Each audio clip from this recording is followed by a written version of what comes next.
Tout d'abord, nous nous sommes donné rendez-vous à 5h15 du matin à l'aéroport Terminal 1. Nous sommes dirigés vers le guichet. Nous sommes montés dans l'avion à 6h15 et nous avons décollé vers 6h35.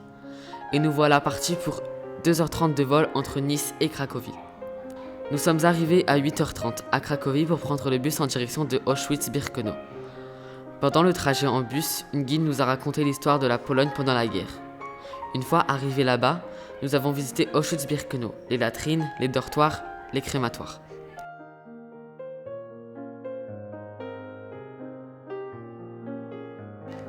Nous avons assisté à une cérémonie de commémoration en hommage aux déportés et morts d'Auschwitz.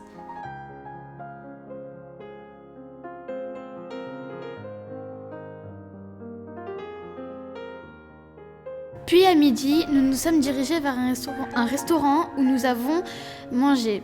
Puis nous avons repris le bus pour aller à Auschwitz 1. C'est une ancienne caserne militaire qui, pendant la Seconde Guerre mondiale, a été transformée en camp de concentration pour les prisonniers politiques. Notre guide nous a appris que les prisonniers étaient particulièrement maltraités et que les nazis ont expérimenté sur eux certaines techniques d'extermination. En fin d'après-midi, nous avons assisté à une seconde cérémonie de commémoration. C'est un voyage qui fut fort en émotion. Nous avons pu visiter et voir de nos propres yeux ce qui furent les usines de la mort.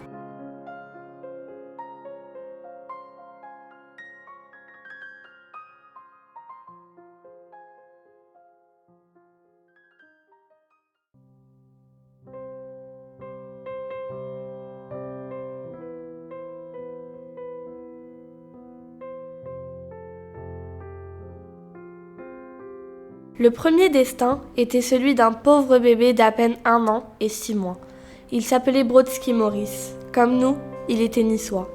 Il est né le 20 mai 1942 et mort en novembre 1943. Il faisait partie du 62e convoi. Dans ce convoi, sur les 1200 déportés, seuls 29 ont survécu. Lors de sa déportation à Auschwitz, il a directement été envoyé dans les chambres à gaz. Ce pauvre enfant a vu sa vie partir en lambeaux.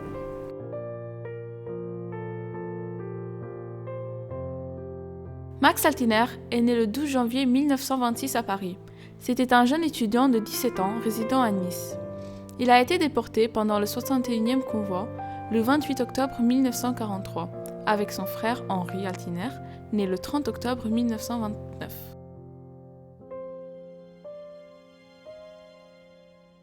Puis, il y a Odette Rosenstock, de son nom de résistante Sylvie Delattre, dont le destin est hors du commun, qui est le dernier destin que nous avons suivi.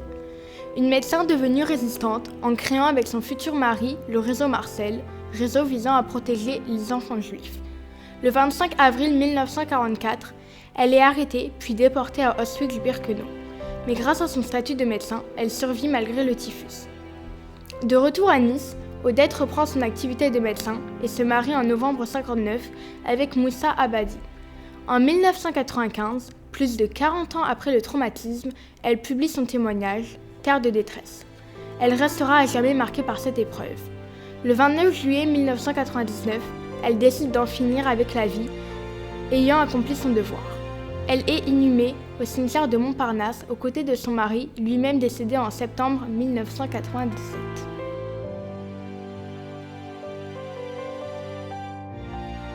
Les Juifs arrêtés à Nice et sa région sont envoyés à Drancy, puis ils sont envoyés à Auschwitz-Birkenau en traversant toute l'Europe.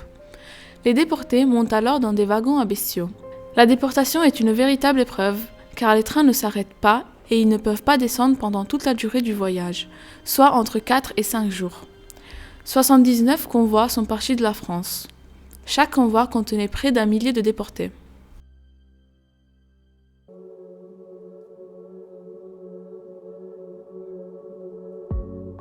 Auschwitz est un camp de concentration singulier dans le système concentrationnaire nazi.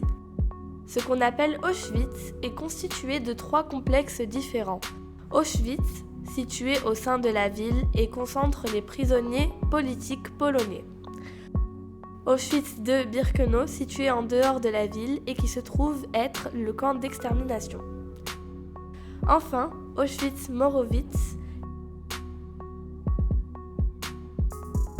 Après être sorti du wagon, il y a une sélection qui choisit les personnes aptes au travail.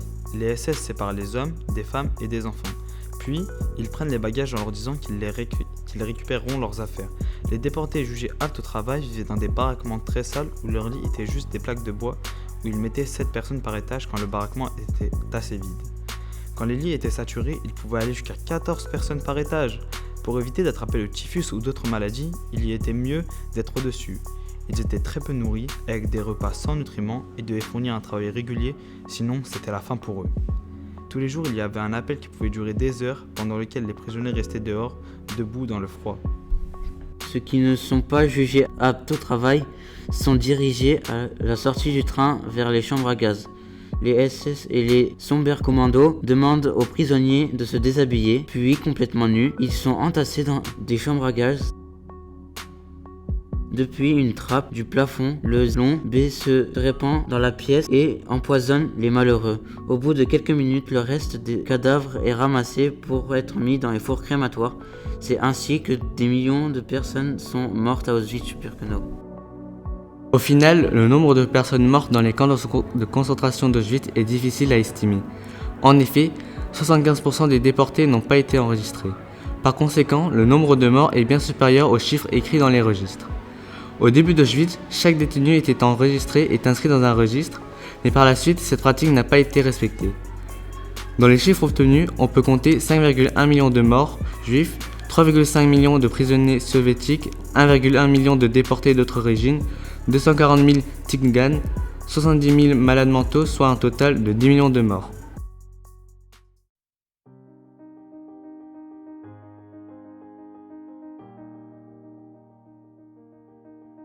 Ils sont d'abord venus chercher les communistes, et je n'ai rien dit. Parce que je n'étais pas communiste.